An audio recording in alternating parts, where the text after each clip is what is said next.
Dr. Jaimini Vyas welcome you all on behalf of Knowledge Consortium of Gujarat in this webinar series. I would like to request our OSD, Dr. Mahesh Patel, to welcome our today's expert. અને ધન્યવાદ doctor Jaimini. Gujarat રાજ્યના ઉચ્ચ શિક્ષણ વિભાગ સાથે સંલગ્ન knowledge consortium of Gujarat અંતર્ગત યોજાયેલા NEP 2020 વેબિનારમાં આજે આપણી વચ્ચે છે ગુજરાત યુનિવર્સિટી ભાષા સાહિત્ય ભવનના director professor doctor Kamlesh Kumar Choksi સાહેબ.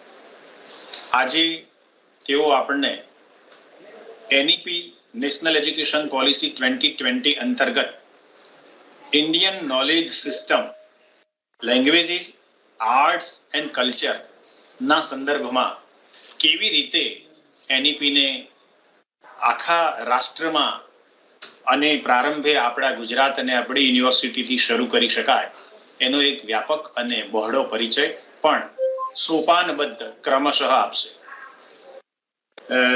સામાન્ય અમારા ગુરુવર્ય અને આજે ભાષા ભવનના ડાયરેક્ટર ડોક્ટર કમલેશ કુમાર ચોકસી સાહેબનો અલ્પ પરિચય આપતા મને હર્ષ અને આનંદની લાગણી થાય છે કે તેઓ 8 વર્ષના હતા ત્યારથી શરૂ કરીને 25 વર્ષ આપણી ભારતીય પરંપરા પ્રમાણે પૂરો બ્રહ્મચર્ય આશ્રમ ગુરુકુળમાં રહ્યા છે અને ಶಿಕ್ಷಾ પ્રાપ્તિ કરી છે. તેમણે સંપૂર્ણાનંદ સંસ્કૃત વિશ્વવિદ્યાલય વારાણસી ઉત્તર પ્રદેશથી શાસ્ત્રીની ઉપાધિ પ્રાપ્ત કરી. ત્યારબાદ પુનઃ શાસ્ત્રી એમણે દયાનંદ વિદ્યાપીઠ ગુરુકુલ રોહતક હરિયાણાથી કર્યું. વ્યાકરણાચાર્ય તેઓ ઈટા ગુરુકુળ ઉત્તર પ્રદેશથી થયા છે.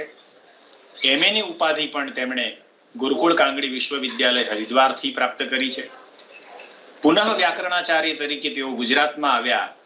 25 વર્ષ બ્રહ્મચર્ય આશ્રમમાં પરિપૂર્ણ થઈને તેમ છતાં પુનઃ એમણે વ્યાકરણાચાર્યની શ્રી બૃહદ ગુજરાત સંસ્કૃત પરિષદ દ્વારા અપાતી અન્ય ઉપાધિ પણ પ્રાપ્ત કરી. તેઓ PhD ગુજરાત યુનિવર્સિટીમાંથી થયા. PG ડિપ્લોમા ઇન પ્રાકૃત પણ થયા. એમ શાસ્ત્રી, વ્યાકરણાચાર્ય, સાહિત્યાચાર્ય, પુરાણાચાર્ય એમ અનેકવિધ ઉપાધિઓ એમણે પ્રાપ્ત કરી છે. છેલ્લા 50 વર્ષથી તેઓ શિક્ષણ સંસ્થાઓ સાથે અને શિક્ષા સાથે જોડાયેલા છે. હાલ તેઓ ભાષા ભવનના સંસ્કૃત વિભાગના અધ્યક્ષ પણ છે. કુલ 100 થી વધારે સંશોધન લેખોનું એમણે જુદા જુદા ISSN અને ISBN ગણમાન્ય અને સુપ્રસિદ્ધ એવા પાંક્તિય અગ્ર સંશોધન પત્રિકાઓમાં એમના લેખોનું પ્રકાશન થયું છે. આજ દિન સુધી 50 થી પણ વધારે MPhilના વિદ્યાર્થીઓને એમણે માસ્ટર ઓફ ફિલોસોફીની ઉપાધિ પ્રાપ્ત કરવામાં ગાઈડ તરીકે માર્ગદર્શન પૂરું પાડ્યું છે. કુલ 11 થી વધારે PhDના વિદ્યાર્થીઓ એમની પાસે PhD વિદ્યા વાચસ્પતિની ઉપાધિ પ્રાપ્ત કરીને આજે રાજ્યના જુદી જુદી સંસ્થાઓમાં જુદા જુદા સ્થાનો પર સંસ્કૃતના અધ્યાપકો તરીકે કાર્યરત છે. હજુ હાલ પણ એમની સાથે 5 બીજા વિદ્યાર્થીઓ PhDનું કાર્ય સંશોધન કાર્ય કરી રહ્યા છે. છેલ્લા ઘણા સમયથી ગુજરાત રાજ્ય આખાના ગુજરાત પાઠ્યપુસ્તક મંડળના સંસ્કૃત વિષયના ધોરણ 9, 10, 11 અને 12 એમ બધા જ પાઠ્યક્રમોનું નિર્માણ કાર્ય એમની નિશ્રામાં થયું છે. તેઓ જ એના સર્વા કરતા હરતા છે અને એમના માર્ગદર્શનથી જ આ કાર્ય ચાલે છે. શ્રી સોમનાથ સંસ્કૃત વિશ્વવિદ્યાલયના શાસ્ત્રી અને આચાર્ય પાઠ્યક્રમોના નિર્માણનું કાર્ય પણ તેમણે જ પૂર્ણ કર્યું છે. ગુરુકુળ કાંગડી હરિદ્વાર અહીંથી ઘણો અંતર હોવા છતાં પણ તેઓ તેમના પાઠ્યક્રમો સાથે જોડાયેલા છે. ગુજરાતની મોટા ભાગની યુનિવર્સિટીઓની બોર્ડ ઓફ સ્ટડીના તેઓ સભ્ય છે. લેખન અને સંપાદન કાર્યમાં તેઓ વર્ષોથી એક નિપુણ, અસરકારક અને સૌથી શિરમોર કહી શકાય તેવા વાચકોના પ્રિય લેખક રહ્યા છે. એમનું પુસ્તક હાથમાં આવતા જ તમને તેઓ સામે દેખાતા હોય એવી રીતે સરળતાથી એમાં એ સુગમ પણ બને, સુબોધ પણ બને અને અસરકારક પણ બને એવું એમનું લેખન અને સંપાદન કાર્ય છે. 20 થી વધારે પુસ્તકોનું તેમણે સંપાદન, અનુવાદ કાર્ય અને પ્રકાશન કાર્ય કર્યું છે. ગુજરાત રાજ્યમાં તો ઠીક, આકાશવાણીના અમૃતધારા જેવા કાર્યક્રમોમાં, ગુરુવાણી જેવા કાર્યક્રમોમાં, આસ્થા અને સંસ્કાર ચેનલ પર પ્રાસંગિક સંસ્કૃત સાહિત્ય, વેદવાણી અને અન્ય સંસ્કૃત સંવર્ધનના અનેક કાર્યક્રમો તેઓ આપી ચૂક્યા છે. લગભગ 11 પુરસ્કારોથી રાજ્ય અને રાષ્ટ્રએ તેમને સન્માનિત કર્યા છે. શ્રી બૃહદ ગુજરાત સંસ્કૃત પરિષદમાં વ્યાકરણાચાર્ય તરીકે તેમણે ઉપાધિ પ્રાપ્ત કરી ત્યારે તેમને સૌ પ્રથમ સુવર્ણચંદ્રક પ્રાપ્ત થયો. ત્યારબાદ ગુજરાત યુનિવર્સિટીમાં અનેક વાર્ષિક અધિવેશનો યોજાયા. તેઓ શ્રી બૃહદ આપણા આખા ગુજરાત રાજ્ય સંસ્કૃત અધ્યાપક મંડળના પ્રમુખ પણ છે અને એને કારણે વારંવાર યોજાતા, પ્રતિવર્ષ યોજાતા એમ કહીશ તો પણ વધારે સારું એવા સંશોધન લેખોના પ્રતિસ્પર્ધી તરીકે અને પ્રતિસ્પર્ધાઓમાં એમના સંશોધન લેખોને અનેક વખત પુરસ્કારો પ્રાપ્ત થયા છે. આ ઉપરાંત હરિઓમ આશ્રમ ભાઈ કાકા સેન્ટર તરફથી પણ તેમને પુરસ્કાર પ્રાપ્ત થયો છે.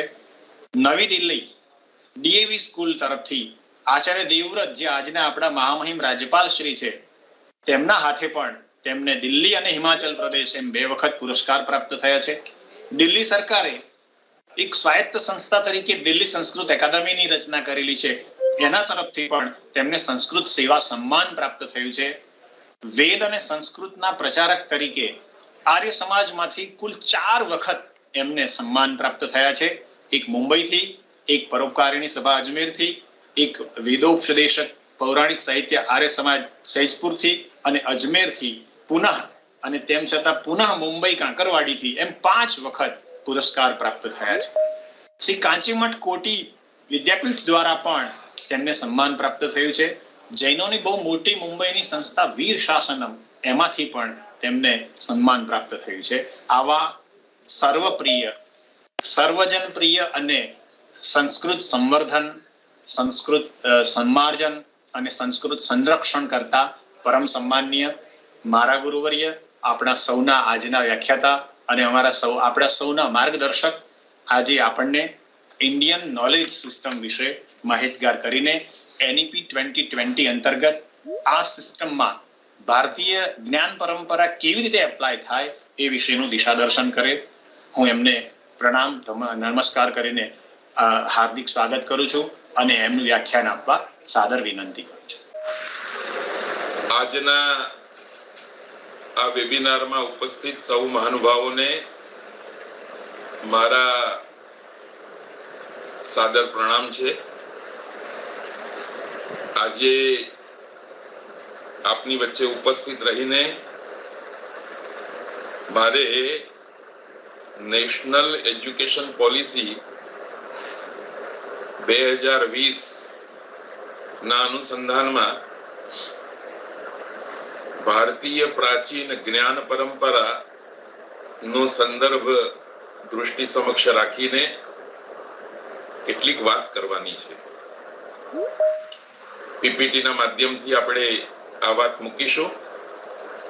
હું પ્રયત્ન કરીશ કે મારા વિષયને સમયસર સમાપ્ત કરી શકું અને આપના સુધી હું મારી વાત પહોંચાડી શકું.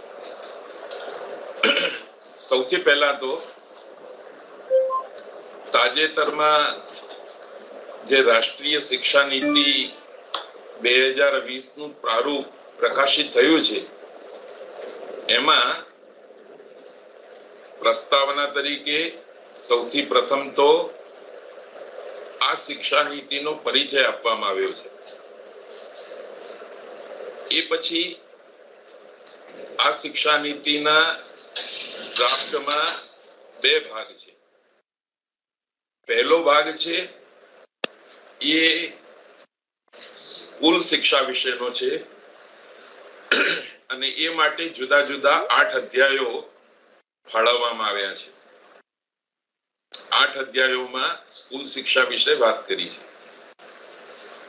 એ પછી જે બીજો ભાગ છે, એ બીજા ભાગમાં ઉચ્ચતર શિક્ષા વિશેનો વિચાર કરવામાં આવ્યો છે અને એ માટે 9મા ક્રમાંકથી લઈને 19મા ક્રમાંક સુધીના અધ્યાયો લખવામાં આવ્યા છે, આકારિત કરવામાં આવ્યા છે. અને આ અધ્યાયોમાં 10 મુદ્દા વિશે વિગતવાર માર્ગદર્શન પૂરું પાડવામાં આવ્યું છે. એ પછી જે ત્રીજો ભાગ છે એમાં 20 થી 24મા સુધીના અધ્યાયો છે. એમાં કેટલાક કેન્દ્રીય વિચારણીય મુદ્દાઓ આવરી લેવામાં આવ્યા છે. આ રીતે 3 ભાગમાં વાત કર્યા પછી છેલ્લે ચોથા ભાગમાં 25 થી 27 સુધીના અધ્યાયોમાં 3 અધ્યાયોમાં આ નેશનલ એજ્યુકેશન પોલિસીને, આ રાષ્ટ્રીય શિક્ષા નીતિને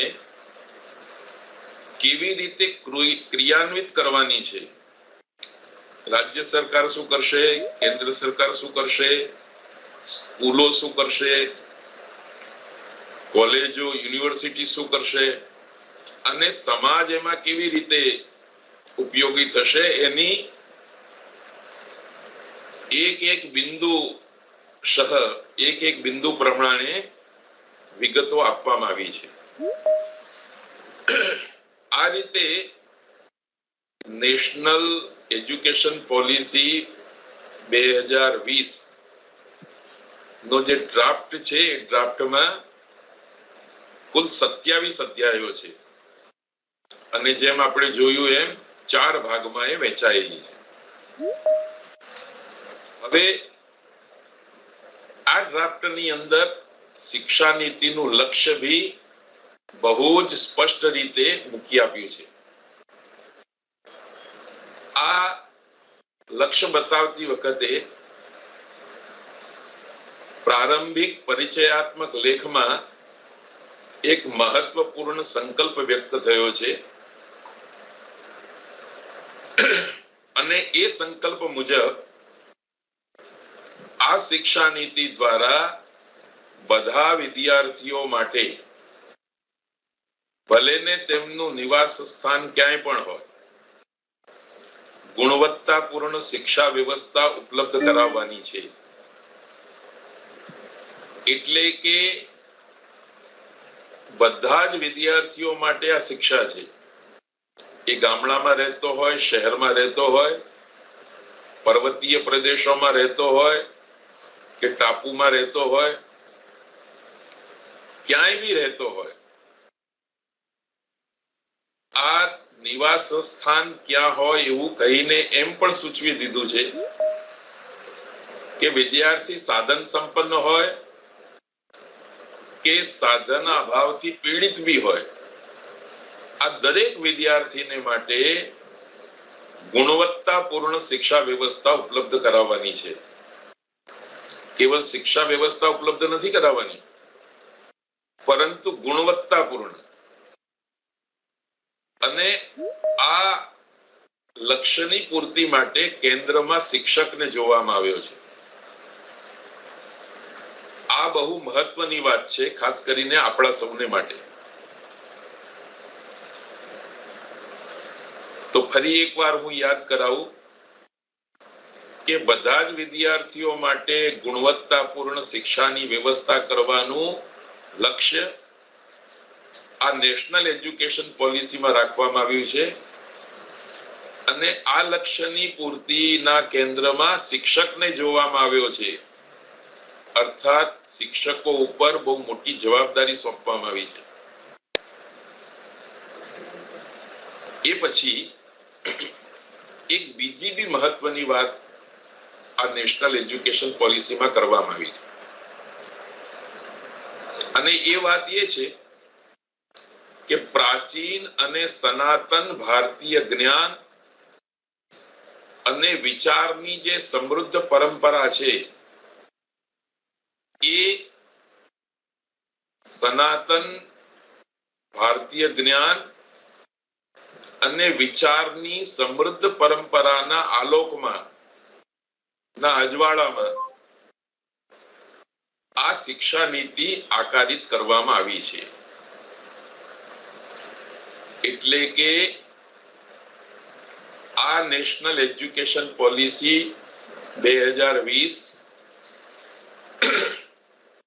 ભારતના પ્રાચીન અને સનાતન ભારતીય જ્ઞાન પરંપરાને અને સમૃદ્ધ એવી વિચાર પરંપરાને ધ્યાનમાં રાખીને આકારિત કરવામાં આવી છે. ભવિષ્ય જોવામાં આવ્યું છે, ભવિષ્યની સંકલ્પના કરવામાં આવી છે, પરંતુ ભૂતકાળને ભૂલાવી દેવાની વાત આ નીતિમાં નથી. આ એક એવી નીતિ છે જે નીતિ પ્રાચીન સનાતન ભારતીય જ્ઞાન પરંપરા અને સમૃદ્ધ એવી વિચાર પરંપરાના આલોકમાં તૈયાર થઈ છે. આ બંને વાતોનો સરવાળો કરીએ તો આપણને બે વાત પ્રાપ્ત થાય છે. એક તો સમાજની પ્રત્યેક વ્યક્તિને ઉપયોગી બની રહે એવી શિક્ષા વ્યવસ્થા ગોઠવવાની છે, અને ભૂતકાળમાં જે સફળ રહેલી હોય તેવી શિક્ષા નીતિને, તેવી શિક્ષા વ્યવસ્થાને પ્રવર્તિત કરવા માટેનો આ નેશનલ એજ્યુકેશન પોલિસીની અંદર આગ્રહ રાખવામાં આવ્યો છે. આ બે મહત્વની વાત આપણે ધ્યાનમાં રાખીશું. પ્રત્યેક વ્યક્તિને ઉપયોગી થાય એવી શિક્ષા વ્યવસ્થા અને ભૂતકાળમાં જે શિક્ષા વ્યવસ્થા સફળ રહેલી હોય, ટેસ્ટેડ હોય, લાભકારી સાબિત થયેલી હોય, એને આપણે પ્રવર્તિત કરવાની છે. એ તરફ બી લક્ષ્ય રાખવામાં આવ્યું છે. અત્યારે જે વર્તમાનમાં પરિસ્થિતિ છે, પાછલા કેટલાક વર્ષોમાં જે પ્રકારની શિક્ષા વ્યવસ્થા ઊભી થઈ છે, એના વિશે બી થોડો વિચાર કરી લેવો બહુ જરૂરી છે. વિગત વર્ષોમાં શિક્ષાના નામે જે નવા અખતરા થયા અને શિક્ષાની વ્યવસ્થાને માળખું પૂરું પાડવામાં આવ્યું, એ માળખાથી આજે સૌ કોઈ પરેશાન છે, અસંતુષ્ટ છે, અને એટલી હદે પરેશાન અને અસંતુષ્ટ છે કે દરેક પ્રબુદ્ધ જનને, જે રાષ્ટ્રનું હિત વિચારે છે, જે ભાવિ પેઢીનું હિત વિચારે છે, જે ભારતનું હિત વિચારે છે, એને પ્રવર્તમાન શિક્ષા વ્યવસ્થામાં અરુચિ થાય એટલી હદે વાતાવરણ દૂષિત થઈ ગયું છે. આ દૂષિત થઈ ગયેલા વાતાવરણની એક ઝાંખી કરાવવા માટે મારે 4 પ્રશ્નો પૂછવા છે. આ નેગેટિવ વાત નથી. આ એટલા માટે વાત કરવી જરૂરી છે કે વર્તમાનમાં આપણે ક્યાં ઊભા છીએ અને ભવિષ્યમાં આપણે ક્યાં જવાનું છે. આટલા વર્ષો પછી આવેલી આ નેશનલ એજ્યુકેશન પોલિસી લાવવાની જરૂર શા માટે પડી, અને નેશનલ એજ્યુકેશન પોલિસી ભવિષ્યમાં શું કરવા માંગે છે એ વિશે વિચાર કરવો હોય, એની સંકલ્પનાને સમજવી હોય, તો અત્યારે આપણે જ્યાં ઊભા છીએ, જે વ્યવસ્થામાં ઊભા છીએ, જે વાતાવરણમાં ઊભા છીએ, એ વાતાવરણનો આપણને પરિચય થવો જોઈએ. જો એ પ્રશંસનીય હોય તો પ્રશંસાપૂર્વક પરિચય થવો જોઈએ, અને નિંદનીય, નિરાશાત્મક હોય તો એ પરિચય બી આપણને થવો જ જોઈએ. તો જ આપણે નવી વ્યવસ્થા કરવા માટે, નવી શિક્ષા નીતિને આકારિત કરવા માટે ઉદ્યત બનીશું, પુરુષાર્થ કરીશું અને આપણું મન બનાવીશું. તો જો આપણને કોઈ પૂછે કે 50 વર્ષ પહેલા સ્કૂલ અને કોલેજો વધારે હતી કે અત્યારે વધારે છે, બીજો પ્રશ્ન કોઈ કરે કે 50 વર્ષ પહેલા વિદ્યાર્થીઓની સંખ્યા વધારે હતી કે અત્યારે વધારે છે, ત્રીજો કોઈ પ્રશ્ન કરે કે 50 વર્ષ પહેલા શિક્ષક અધ્યાપકોની સંખ્યા વધારે હતી કે અત્યારે વધારે છે. આ 50 વર્ષ તો અણસટ્ટે છે. તમે એને 60 વર્ષ કહેશો તો બી ચાલશે, 70 વર્ષ કહેશો તો બી ચાલશે. સ્કૂલો અને કોલેજો એ સમયમાં વધારે હતી કે અત્યારે વધારે છે? વિદ્યાર્થીઓ એ ભૂતકાળમાં વધારે હતા કે અત્યારે વધારે છે? શિક્ષક અને અધ્યાપકો એ સમયે વધારે હતા કે અત્યારે વધારે છે? આ ત્રણેય પ્રશ્નોનો એક જ જવાબ છે કે અત્યારે સ્કૂલ કોલેજો વધારે છે, વિદ્યાર્થીઓ વધારે છે અને શિક્ષકો અને અધ્યાપકોની સંખ્યા પણ વધારે છે. આ બધું વધ્યું ખરું, પણ ચોથો અને છેલ્લો પ્રશ્ન, 50 વર્ષ પહેલા માણસના મનમાં, પરિવારમાં અને સમાજમાં જે સુખ, શાંતિ અને સૌહાર્દનું વાતાવરણ હતું, એ 50 વર્ષ પહેલા સારું હતું કે અત્યારે સારું? આ પ્રશ્નનો ઉત્તર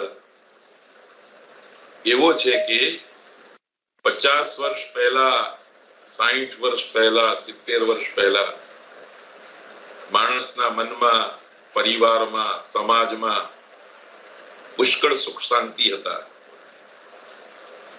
સૌહાર્દની સ્થિતિ બી વધારે સારી હતી. અત્યારે આ સ્થિતિ વિદ્યાર્થીઓના વધવા છતાં, સ્કૂલ કોલેજોના વધવા છતાં, શિક્ષકો અને અધ્યાપકોની સંખ્યા વધવા છતાં પણ જળવાઈ નથી રહી, બગડતી ગઈ છે. એટલે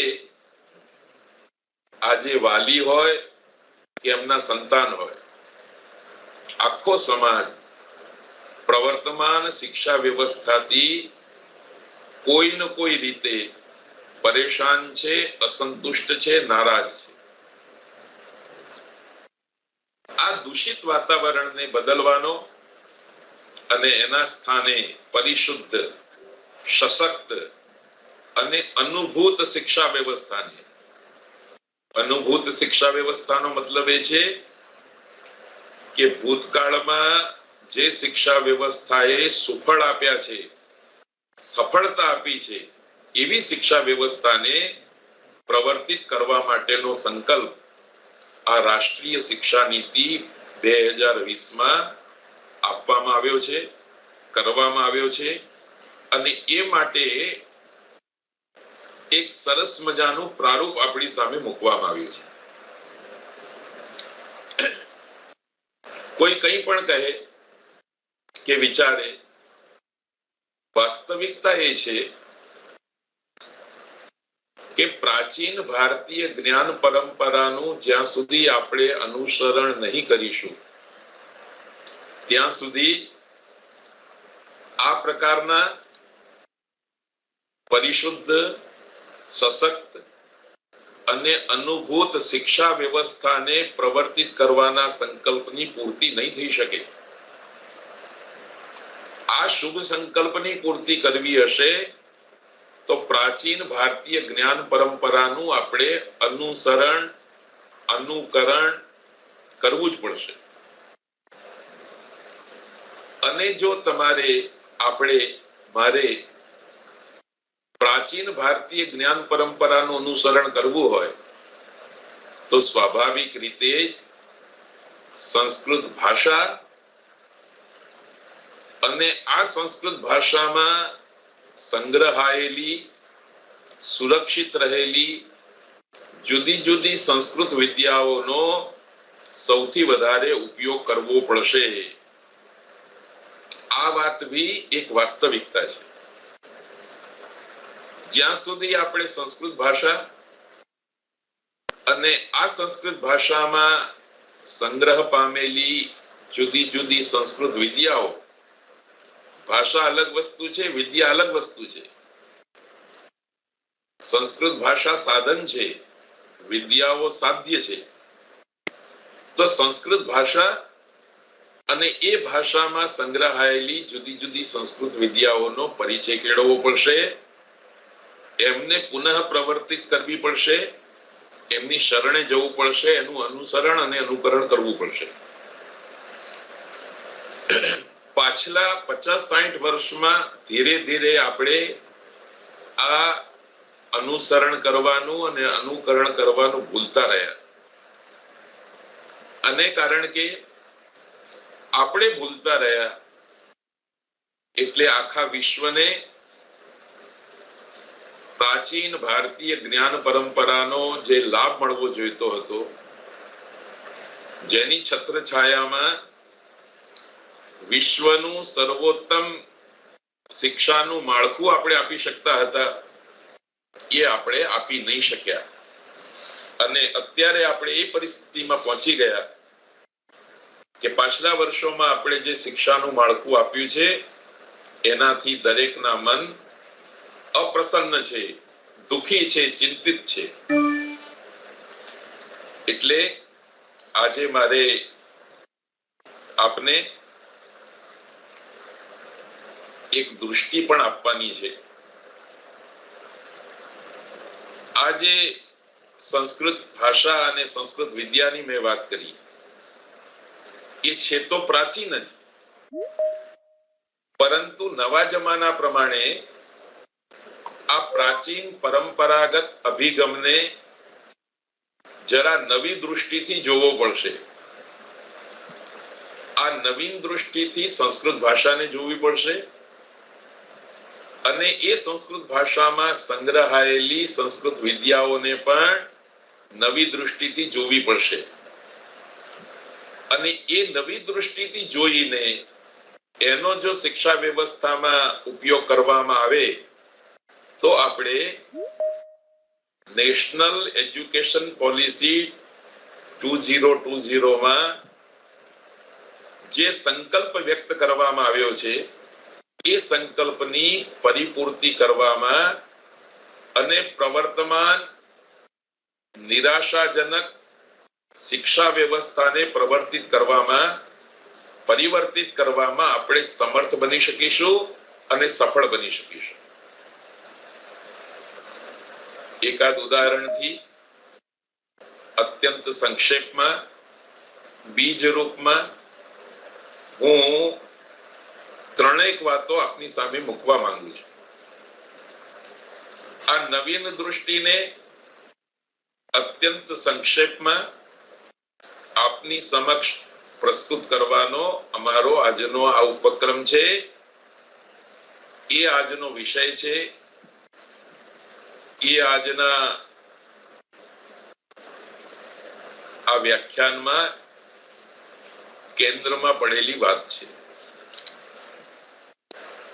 તો જુઓ, સૌથી પહેલા તો ભારતીય પ્રાચીન જ્ઞાન પરંપરામાં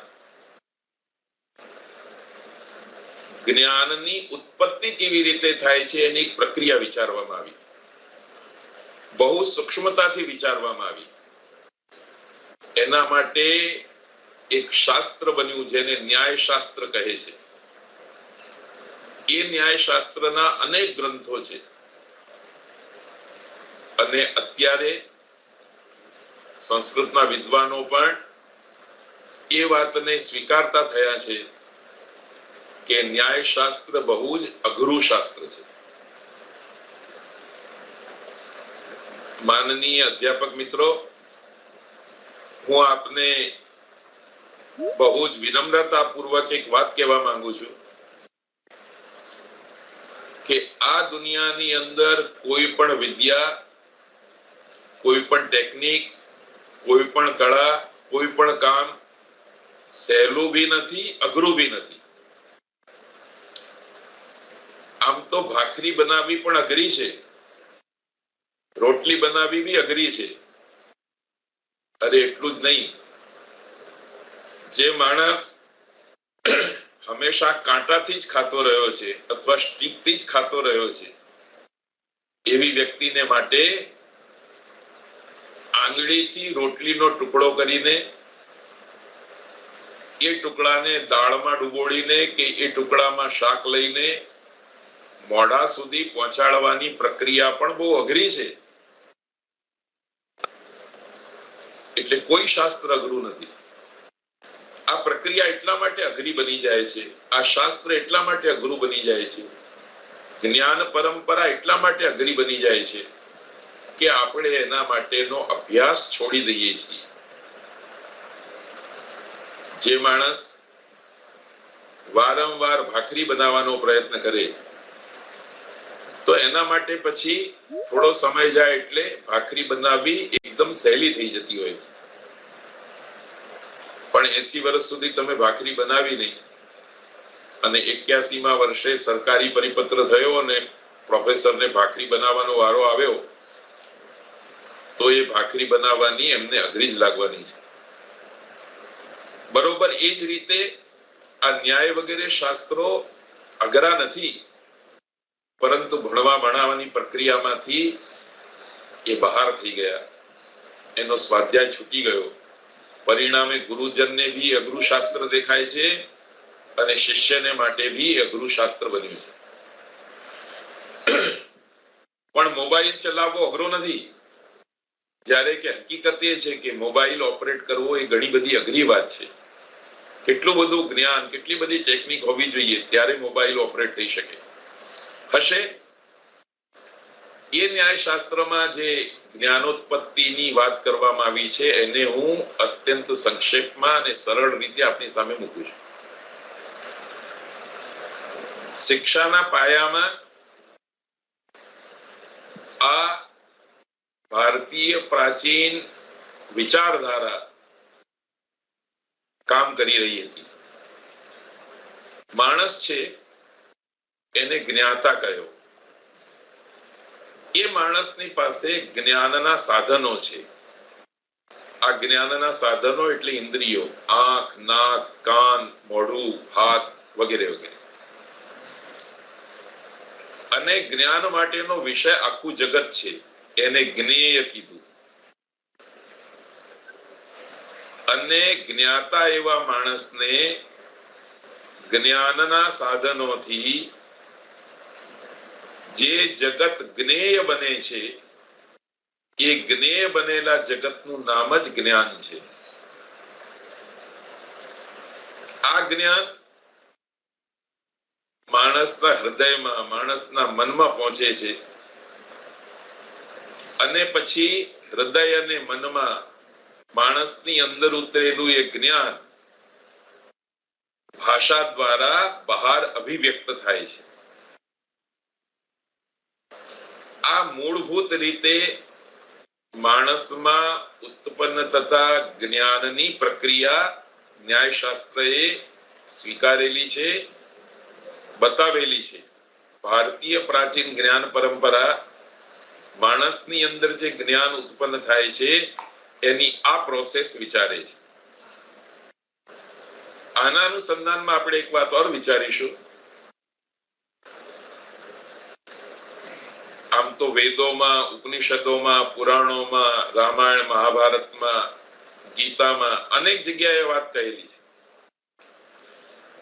શબ્દો જરા જુદા જુદા છે, પ્રસંગ જરા જુદો જુદો છે, પણ બધી જગ્યાએ આ વાત અનેક રીતે, અનેક પ્રકારે મૂકવામાં આવી છે. કઠોપનિષદમાં એક આ બહુ પ્રસિદ્ધ શ્લોક છે. પરાંચી ખાની વ્યતૃણત સ્વયંભૂ તસ્માત પરાંગ પશ્યતિ નાંતરાત્મન કશ્ચિત ધીરઃ પ્રત્યગાત્માનમ ઐક્ષત આવૃત્ત ચક્ષુઃ અમૃતત્વમિચ્છન. આની હું એક એક શબ્દની વ્યાખ્યા કરીશ તો થોડું વધારે સમય અપેક્ષિત થશે, પણ મેં સરળ રીતે અહીં કહેલી વાતને મુદ્દાસર નીચે મૂકી આપી છે. જીવાત્મા એટલે કે માનવ, હું અને તમે, આત્મા આપણો નેત્ર વગેરે ઇન્દ્રિયો દ્વારા બહિર્મુખ પ્રવૃત્તિ કરવાનો સ્વભાવ ધરાવે છે. અહીં આપણે પહેલી સ્લાઇડમાં જોયું કે આ માણસ છે ને, એની પાસે ઇન્દ્રિયો છે. આ ઇન્દ્રિયો જગતને જુએ છે અને જગતને જુએ છે એટલે એની અંદર જ્ઞાન ઉત્પન્ન થાય છે. તો માણસની આંખ બહારના જગતને જોશે અને બહારના જગતનું જ્ઞાન કરશે અને અંદર જે જ્ઞાન થઈ ગયું એ જ્ઞાનને પોતાની માતૃભાષાથી અભિવ્યક્ત કરશે. પણ જીવાત્મા ઇન્દ્રિયો દ્વારા આ રીતે જે પ્રાથમિક જ્ઞાન મેળવે છે, પણ હકીકતમાં તો એણે પોતાના અંતરાત્માને, પોતાના આંતરિક સ્વરૂપને પણ જોવાનું હોય છે.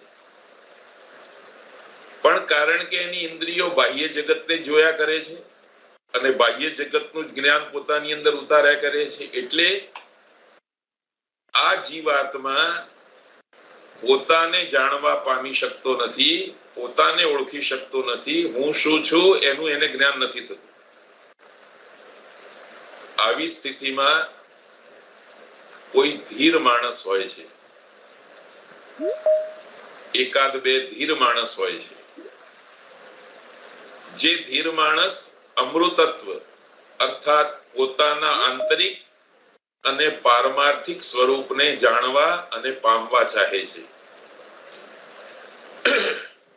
આવી વ્યક્તિ હવે બહિર્મુખ ઇન્દ્રિય દ્વારોને બંધ કરી દે છે, બહાર જોવાનું બંધ કરી દે છે અને અંતર્મુખી બનીને પોતાના સ્વરૂપ દર્શન તરફ ઢળતી હોય છે. આ વાતને જરા આપણે એ રીતે સમજીશું કે મારી પાસે જે આંખ છે ઘડાને જુએ છે અને મારો આત્મા આંખ રૂપી સાધનથી ઘડા રૂપી જગતને જુદી જુદી રીતે જાણે છે. એનો રંગ કયો છે, એની કિંમત કેટલી છે, એ કેવી રીતે બને છે, એને વેચીએ તો કેટલું વેચાણ થઈ શકે છે, કેટલું માર્જિન રાખીને એને વેચી શકાય, એને સાચવવા માટેની શું પ્રક્રિયા છે. આ બધી બાહ્ય જગતની જાણકારી મેળવવા માટે મારો આત્મા મારા આંખને, મારા નાકને, મારા કાનને, મારા મોઢાને, મારા આખા ઇન્દ્રિય તંત્રને વાપરતો હોય છે. આ બી એક પ્રકારની શિક્ષા છે, પણ આ શિક્ષા અધૂરી છે. જો એ જગતના બાહ્ય પદાર્થોને જાણવાની સાથે સાથે થોડી વાર માટે બાહ્ય જગતને જાણવા માટેનો ઉપક્રમ પડતો મૂકે, આંખો બંધ કરે અને અંદર તરફ જુએ, એનું કારણ એ છે કે જેટલું જગત બહાર છે એટલું જગત આપણી અંદર પણ છે. બલકે આંખોથી દેખાતું જેટલું બી જ્ઞેય જગત છે, જાણવા યોગ્ય જગત છે, એનું મૂળ તો વાસ્તવમાં, એનું બીજ તો વાસ્તવમાં આત્મામાં પડેલું છે, આપણી અંદર પડેલું છે. પશુ પક્ષીના આત્મામાં નહીં, મનુષ્યના આત્મામાં. આ મનુષ્યની વિશેષતા છે. એટલા માટે ભારતીય પ્રાચીન પરંપરા એ વાતનો આગ્રહ રાખે છે કે આંખોથી જગતને જોવાનું અને જગતને જાણવાનું. જગતને જાણવાની સાથે સાથે જગતનું જે જ્ઞાન થયું છે એને ભાષાથી અભિવ્યક્ત બી કરવાનું. પણ શિક્ષાનું કેવલ આટલું જ લક્ષ્ય નથી. હવે માણસે પોતાની આંખ વગેરે ઇન્દ્રિયો દ્વારા જે જગતને જાણી લીધું છે, જગતનું જ્ઞાન કરી લીધું છે, એણે આંખો વગેરે બંધ કરી દેવાની છે અને પછી પોતે જે જ્ઞાતા છે એને જાણવાનો પ્રયત્ન શરૂ કરવાનો છે. હું કોણ છું, કેવો છું, મારે શું કરવાનું છે, મારો સ્વભાવ શું છે, પોતાની જાતને સમજવાનો પ્રયત્ન કરવો એ બી શિક્ષા વ્યવસ્થાનો ઉત્તરાર્ધ છે. પણ આ ઉત્તરાર્ધમાં કશ્ચિત ધીરઃ, કોઈ ધીર પુરુષ ઉતરે છે. જો શિક્ષા વ્યવસ્થાને સશક્ત બનાવવી હોય તો કશ્ચિત ધીરઃની જગ્યાએ સર્વઃ ધીરઃ એમ આપણે બોલવું પડે. બધા જ શિક્ષણાર્થીઓએ આ કાર્ય કરવાનું છે. આ કાર્ય કરવાથી શું થશે? આ કાર્ય કરવાથી, આ પ્રકારનો વળાંક લેવાથી, બાહ્ય જગત તરફથી ઇન્દ્રિયોને અટકાવીને અંદરના જગત તરફ જવાથી અમૃતત્વની યાત્રાનો પ્રારંભ થાય છે. સાર એ છે કે શિક્ષણ બાહ્ય જગતના નિરૂપણથી પ્રવૃત્ત થવું જોઈએ અને તે પછી ધીરે ધીરે અંતર જગત અથવા આત્મ નિરૂપણ તરફ અભિમુક્ત થવું જોઈએ. આ બે નો સંબંધ જ્યાં સુધી નથી જળવાતો ત્યાં સુધી બાહ્ય જગતના નિરૂપણ માટે પ્રવૃત્ત થયેલું જેટલું બી શિક્ષણ છે એ શિક્ષણ ક્યારેય માણસને સંતોષ અપાવી શકતું નથી. માનવની સામે આવનારી સમસ્યાઓનું સમાધાન શોધી શકતું નથી. માણસની સામે આવનારી બાધાઓનું નિરાકરણ નથી આપી શકતું. કેવલ માત્ર એ અર્થોપાર્જન કરાવી શકે. એ સિવાય આ શિક્ષણ બીજું કંઈ કરી શકતું નથી. વિગત વર્ષોમાં આપણે આવું જ કર્યું. એના પરિણામે કદાચ આજે ભણેલા માણસનો પગાર 50 વર્ષ પહેલા ભણેલા માણસના પગાર કરતા વધારે છે. 50 વર્ષ પહેલાના શિક્ષક પાસે જે સુવિધાઓ હતી, ભણેલા ગણેલા માણસ પાસે જે સુવિધાઓ હતી એના કરતા આજના ભણેલા માણસ પાસે સુવિધાઓ વધારે છે. પણ અંતર જગતની દૃષ્ટિથી, આત્મનિરૂપણની દૃષ્ટિથી, અમૃતત્વની યાત્રાની દૃષ્ટિથી બધું જ સમાપ્ત છે, ખતમ છે. આની ચિંતા એટલા માટે આપણા ભારતીય પરંપરા કરે છે અને એ ચિંતા કર્યા પછી એમને એક માર્ગ શોધી કાઢ્યો અને એ માર્ગને આજે આપણે યાદ કરવો જોઈએ અને એ માર્ગનું અનુસરણ આ નેશનલ એજ્યુકેશન પોલિસીના એપ્લિકેશન વખતે, દાખલ કરતી વખતે આપણે ધ્યાનમાં રાખવાનું છે. ન્યાયશાસ્ત્રના આચાર્યોએ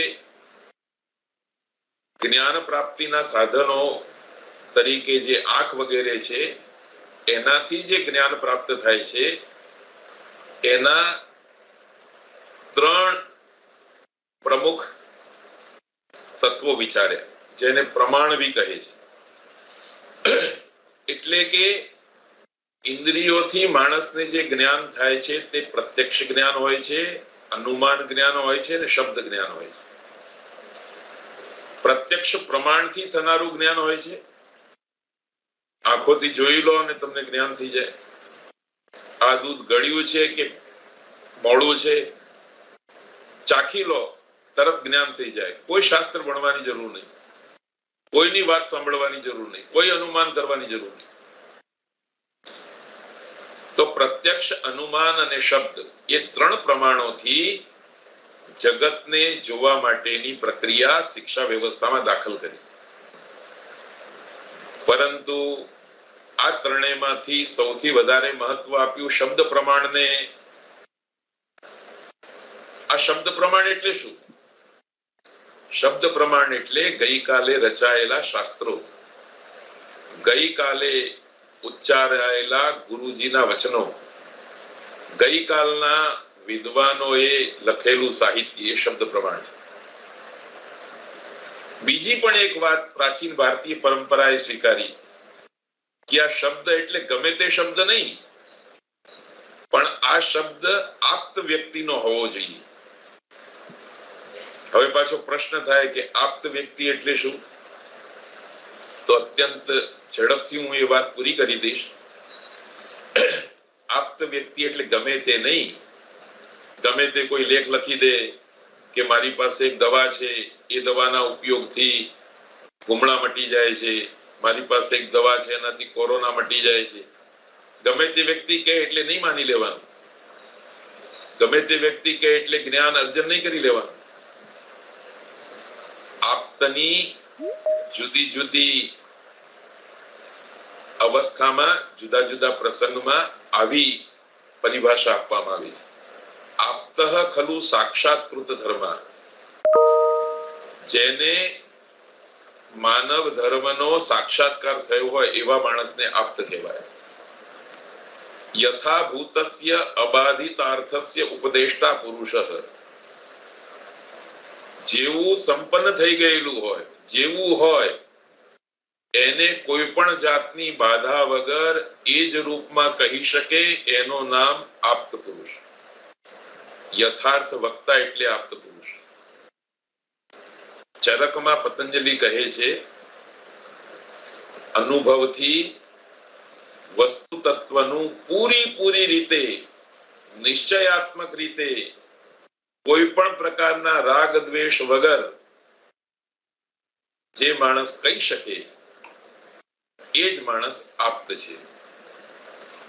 અને મહાભાષ્યમાં આજથી 3000 વર્ષ પહેલા આપ્ત પુરુષ માટે આ બે શબ્દો બી વાપરવામાં આવ્યા. અલોલુપાહા, જે માણસ લોભી નથી, અને કુંભી ધાન્યાહ, જે માણસના ઘરમાં માત્ર એક ઘડો ભરીને જ અનાજ છે, અર્થાત ઓછા સાધન વાળો અને લોભ વગરનો જે માણસ છે એનું નામ આપ્ત છે.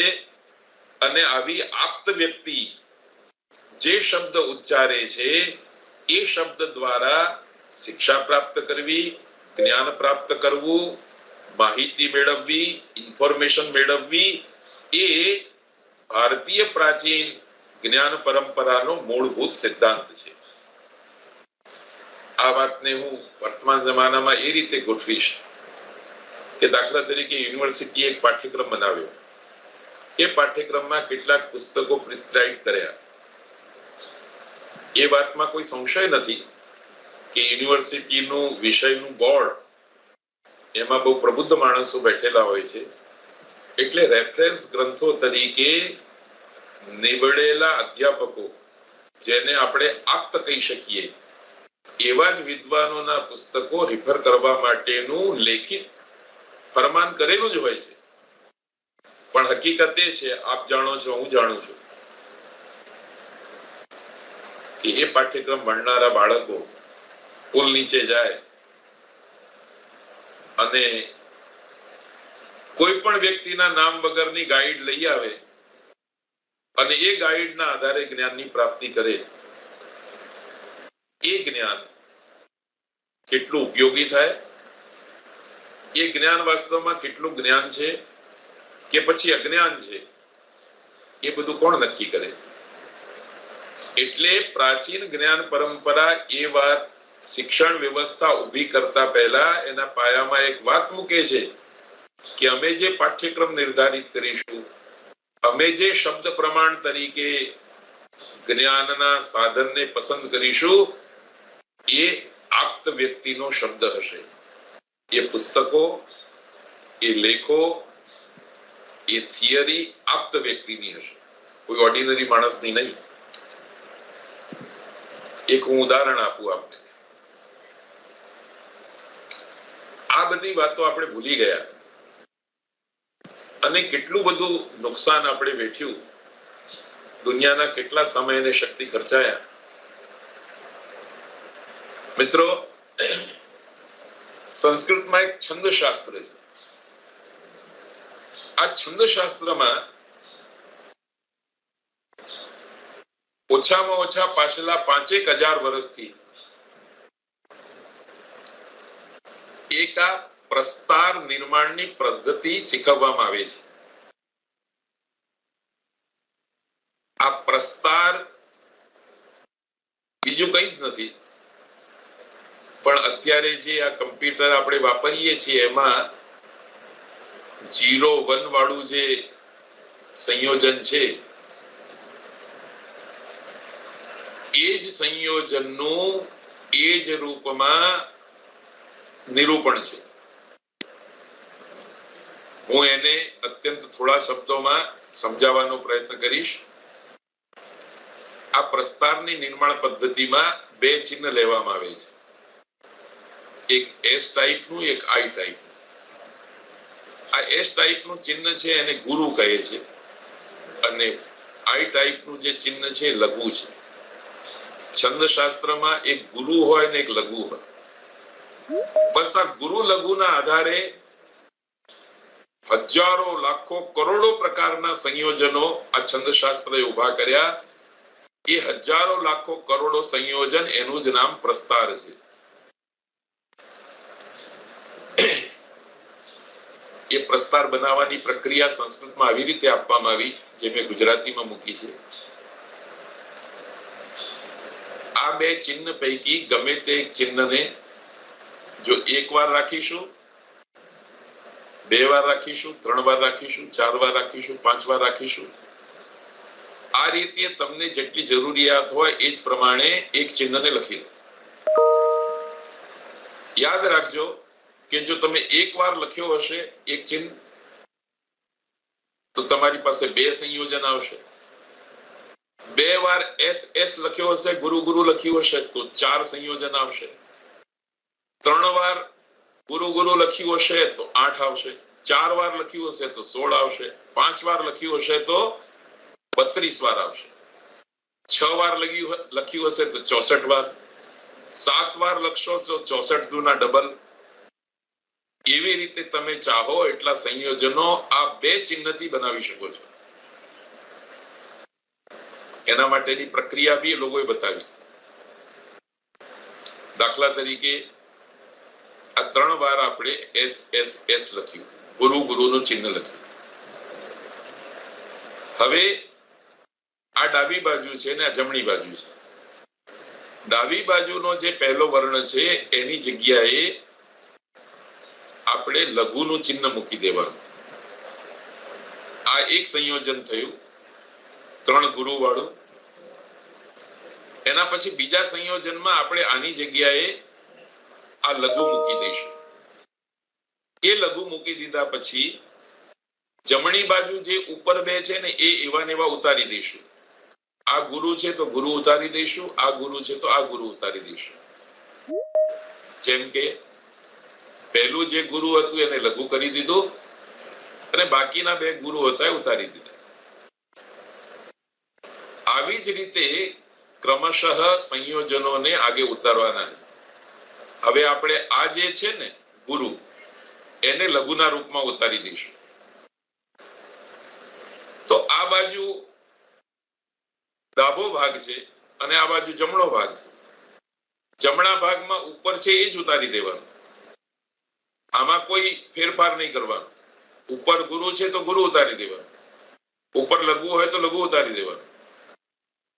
પણ ડાબી બાજુના ભાગમાં જ્યારે બી ખાલી જગ્યા પડે ત્યારે ત્યાં ગુરુ જ મૂકી દેવાનો છે.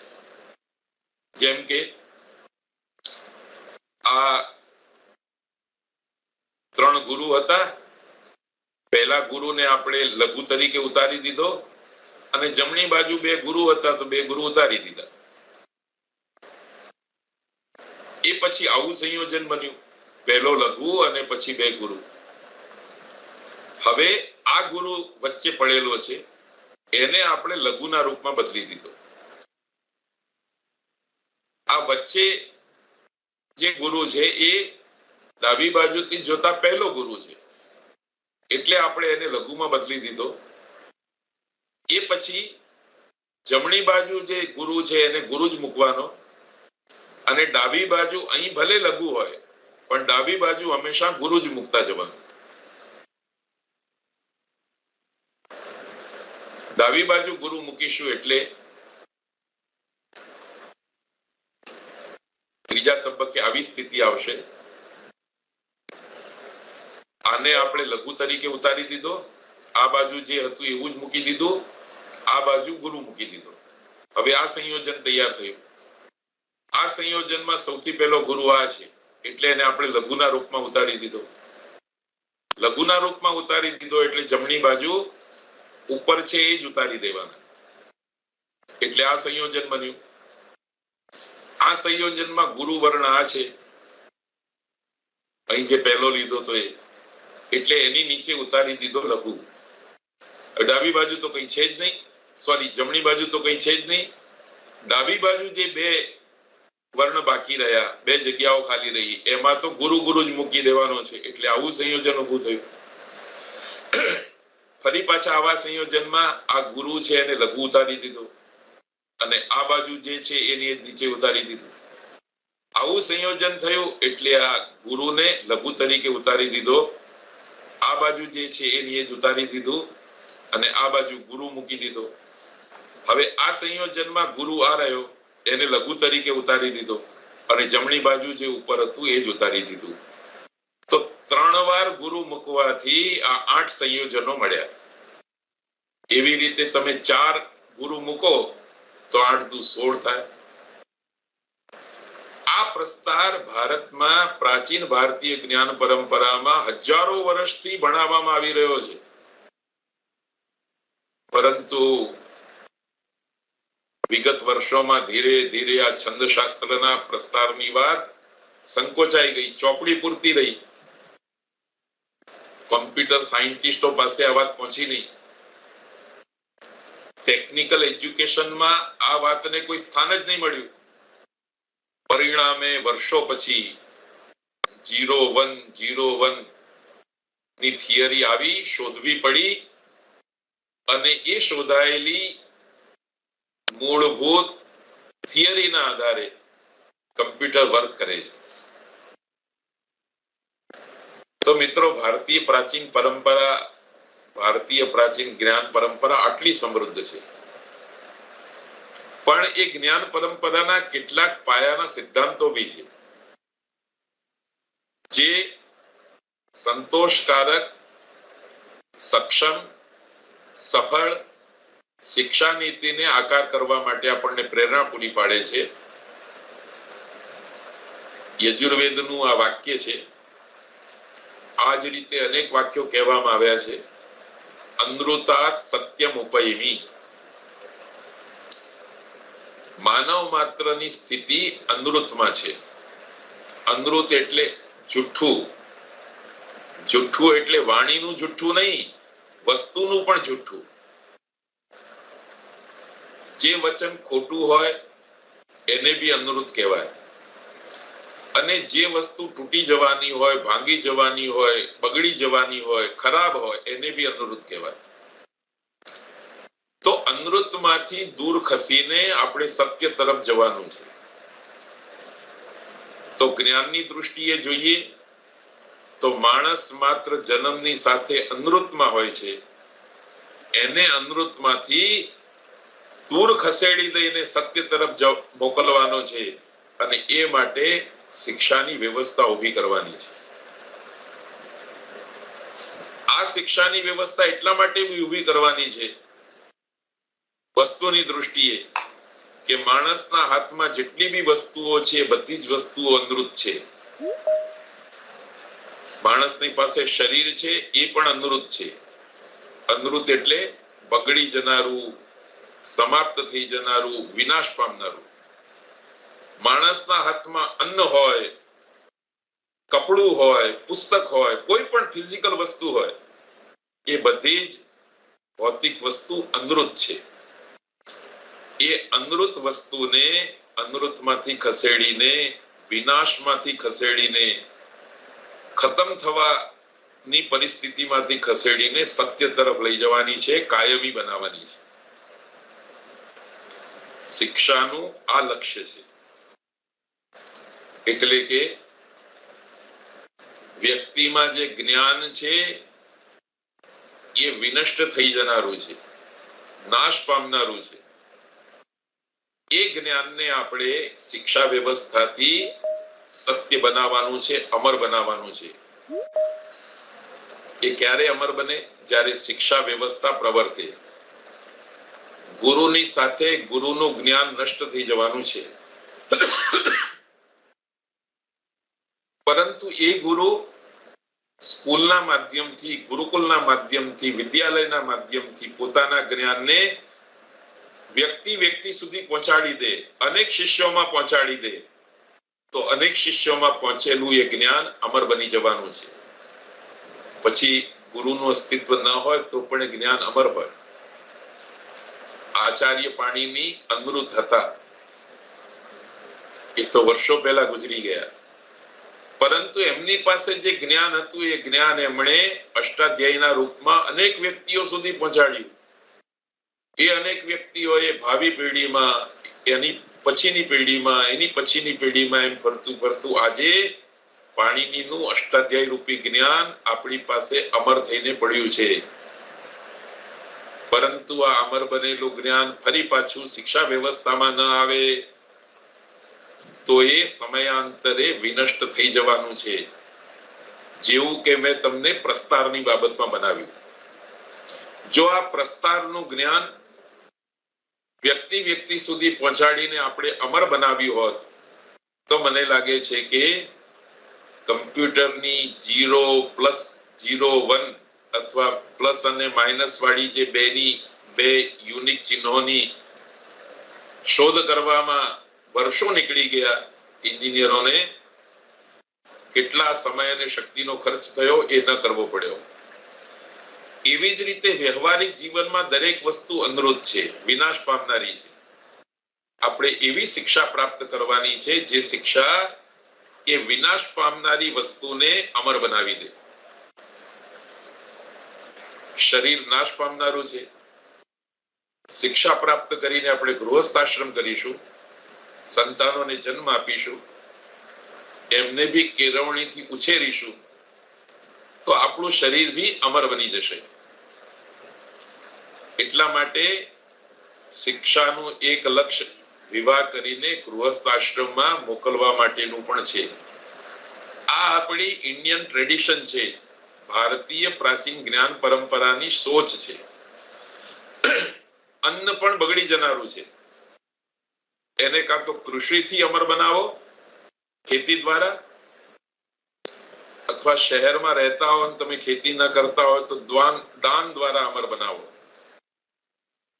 ખેતીનું શિક્ષણ અને દાનનું શિક્ષણ આપીને અન્ન વગેરે પદાર્થોને પણ અમરતા તરફ લઈ જવાનું છે. આ શિક્ષા વ્યવસ્થાના મૂળભૂત માળખાની અંદર પડેલી વસ્તુ છે. અને છેલ્લે શિક્ષા આપીને તમારે કેવો માણસ બનાવવો છે એવું કોઈ પૂછે તો ભારતીય પ્રાચીન જ્ઞાન પરંપરા જવાબ આપે છે કે જે માણસ સ્વાહા બોલી શકે એવો માણસ અમારે શિક્ષા દ્વારા તૈયાર કરવો છે. આ સ્વાહા બોલવા માટે 4 પગથિયા ચડવા પડે. આમ તો સ્વાહાનો અર્થ એ છે કે યજ્ઞનો અગ્નિ પેટાવો, હાથમાં વસ્તુ લો અને સ્વાહા બોલીને હોમી દો. પરંતુ આની પાછળ જે પ્રક્રિયા છે, પ્રક્રિયા આવી રીતે છે કે સૌથી પહેલા તો તમે જે શિક્ષા પ્રાપ્ત કરી છે, જે જ્ઞાન પ્રાપ્ત કર્યું છે, એના બળે એનો ઉપયોગ કરીને ઘણા બધા પદાર્થોના સ્વામી બનો, ઘણા બધા પદાર્થોનું અર્જન કરો, ઘણા બધા પદાર્થો કમાઓ. પહેલી વાત, વસ્તુની કમાણી કરો, ઘી કમાઓ, અન્ન કમાઓ, વસ્ત્ર કમાઓ. પછી બીજા તબક્કે તમે જે શિક્ષા પ્રાપ્ત કરી છે એના બળે તમે જે પદાર્થોના માલિક બન્યા છો એ પદાર્થોને 2 ભાગમાં વહેંચો. એક ભાગ નાનો રાખો અને બીજો ભાગ મોટો રાખો. આની પણ શિક્ષા આપેલી છે. પોતાની માલિકીની વસ્તુના 2 પાર્ટ કરવાના, એક નાનો હિસ્સો અને એક મોટો હિસ્સો. પછી ત્રીજા તબક્કે નાનો ભાગ એ તમારા પોતાના માટે છે, સેલ્ફ માટે છે, વ્યક્તિ માટે છે, અને જે મોટો હિસ્સો છે તમે કમાયેલા પદાર્થોનો એ તમારા માટે નથી, તમારા સિવાય દુનિયાની દરેક વ્યક્તિ માટે છે.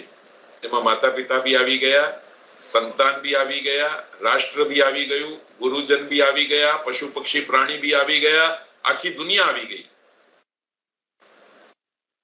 અને બીજા માટે જે વસ્તુ તમે તમારી માલિકીની કાઢી છે એને આપતી વખતે તમારે એટલી સાવધાની રાખવાની છે કે બીજી વ્યક્તિ દેવ સ્વરૂપ હોય, રાક્ષસી નહીં. જે દેવ સ્વરૂપ વ્યક્તિ હોય એને પોતાની માલિકીનો મોટો હિસ્સો તમારે સહર્ષ આપવાનો રહે છે.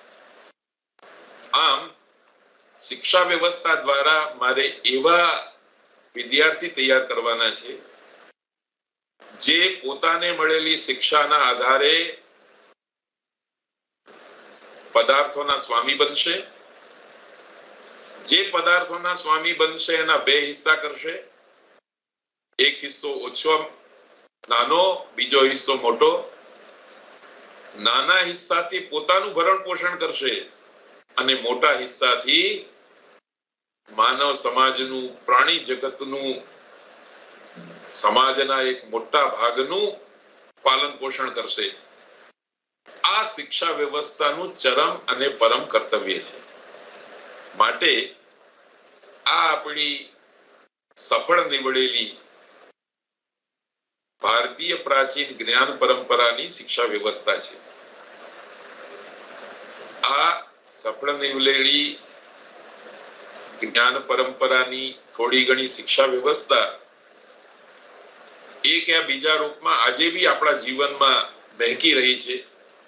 એના જ પરિણામે માતા પિતા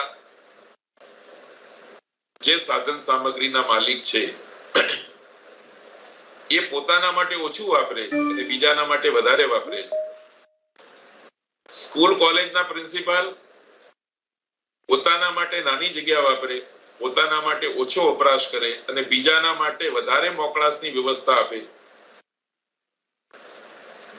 રાજા પોતાના માટે ઓછા સાધનો વાપરે અને પોતાની માલિકીની વધારે પડતી વસ્તુઓનો ઉપયોગ પ્રજાને માટે કરે, બીજાઓના માટે કરે. આ જે સમાજની સંરચના છે, આ પ્રકારના જે માનવ સમાજની સંરચના છે એ શિક્ષાનું ચરમ અને પરમ લક્ષ્ય છે. તો મિત્રો, ભારતીય પ્રાચીન પરંપરા જે છે એ નીવડેલી પરંપરાએ આપણને શિક્ષાનું માળખું બી આપ્યું છે, શિક્ષાના વિષય બી આપ્યા છે, માણસમાં ક્યાં કેવી રીતે કેવા પ્રકારનું જ્ઞાન પહોંચાડવું એનો ભી એક રોડ મેપ આપેલો છે. અને શિક્ષા દ્વારા તમે કેવા પ્રકારના માણસની રચના કરવા માંગો છો એનું ભી એક સરસ મજાનો આકાર અને પ્રકાર આપી દીધો છે. બહુ આનંદની વાત છે કે વિગત 30, 40, 50 વર્ષમાં આપણે જે મહાન ભારતીય જ્ઞાન પરંપરાને ધીરે ધીરે ભૂલાવી બેઠા છીએ એને ફરી યાદ કરીને, એને ફરી પ્રવાહિત કરીને જન જન સુધી ગુણવત્તાવાળું શિક્ષણ અને સુખ આપનારી શિક્ષા વ્યવસ્થા ઊભી કરવા માટે આ રાષ્ટ્રીય શિક્ષા નીતિ 2020ની પરિકલ્પના કરી રહ્યા છીએ. હું આ પ્રસંગે આ શિક્ષા નીતિની પરિકલ્પના કરનાર સૌ વિદ્વતજનોને નમન કરું છું અને આપ સૌને પણ વિનંતી કરું છું કે આ રાષ્ટ્રીય શિક્ષણ નીતિના જે ઉજળા પાસા છે એનો આપણે સૂક્ષ્મતાથી અભ્યાસ કરીએ અને શિક્ષા વ્યવસ્થામાં એ ઉજળા પાસાઓને ક્રિયાત્મક રૂપ આપીને ભારતને વિશ્વગુરુ બનાવવા માટેના મહાયજ્ઞમાં પોતાની આહુતિ આપીએ. એ સાથે હું મારું વક્તવ્ય પૂરું કરું છું. આપ સૌએ મને ધ્યાનપૂર્વક સાંભળ્યો માટે આપ સૌનું હું ઋણ સ્વીકાર કરું છું. અને વિશેષ રૂપે કેસીજી, માનનીય શ્રી મહેશભાઈ અને બીજા મિત્રોનો પણ હું આભાર માનું છું કે જેમણે મને આ વિષય ઉપર આપની સામે વિચારો વિનિમય કરવા માટેનો સુભગ અવસર આપ્યો. સૌનો ધન્યવાદ. પ્રણામ. જી સર, આપનો ખૂબ ખૂબ આભાર. રાજ્યના ઉચ્ચ શિક્ષણ વિભાગ અને કેસીજી વતી હું આપનો હૃદયપૂર્વક આભાર માનું છું. આપણે સૌ મિત્રોએ જોયું કે શિક્ષા નીતિમાં જ આપણને બે શબ્દો ખંડિત અને સમસ્યાઓથી ભરેલી આપણી જે વ્યવસ્થાઓ છે, વિદ્યાર્થી એક જ વિષય માટે સતત એક દિશામાં ચાલ્યો જાય છે અને એને કારણે એ સ્કિલ બેઝડ કૌશલ્ય સાથેનું સર્વાંગી અને સંપૂર્ણ જ્ઞાનનું કૌશલ્ય પ્રાપ્ત કરવામાં ઊણો ઉતર્યો છે એવું શિક્ષા નીતિમાં આપણને થોડું ઇંગિત કર્યું છે. એમાં સુધાર કરીને સાહેબે જે રીતે વામનથી વિરાટ સુધી જઈ શકાય તેવા આપણા ઇન્ડિયન નોલેજ સિસ્ટમના વારસાને ક્રમબદ્ધ, સોપાનબદ્ધ કેવી રીતે એપ્લાય કરીને ક્રમશઃ ઉત્તરોત્તર સમયની સાથે ક્રિયાબદ્ધ થઈને આપણે વિશ્વગુરુ બની શકીએ. તો આપનું વ્યાખ્યાન સર અમારા સૌ માટે પ્રેરક છે. પૂરા ગુજરાત અને જોવાવાળા સૌ કોઈ માનવ સમૂહ માટે એ હર હંમેશ માટે કેવું ભારતીય નોલેજની પરંપરા કેવી હતી, ઇન્ડિયન નોલેજ સિસ્ટમ કેવા પ્રકારે આપણને દિશા દર્શન કરે છે એ દૃઢ કરી શકાય, એને આગળ વ્યાપક કરી શકાય અને ક્રિયાન્વિત કરી શકાય એવા ઉપક્રમ થકી આપે અમને જે વ્યાખ્યાન આપ્યું એના બદલ હું કેસીજી વતી, શિક્ષણ વિભાગ વતી આપનો આભાર માનું છું અને આજનું આ વ્યાખ્યાન અને આ મીટિંગ અહીંયા પૂર્ણ થયેલી જાહેર કરું છું. સૌ જોડાયા એમનો ધન્યવાદ, નમસ્કાર અને આભાર. પુનઃ ડોક્ટર કમલેશ કુમાર ચોકસી સરનો આભાર માનીને વિરમું છું. નમસ્તે.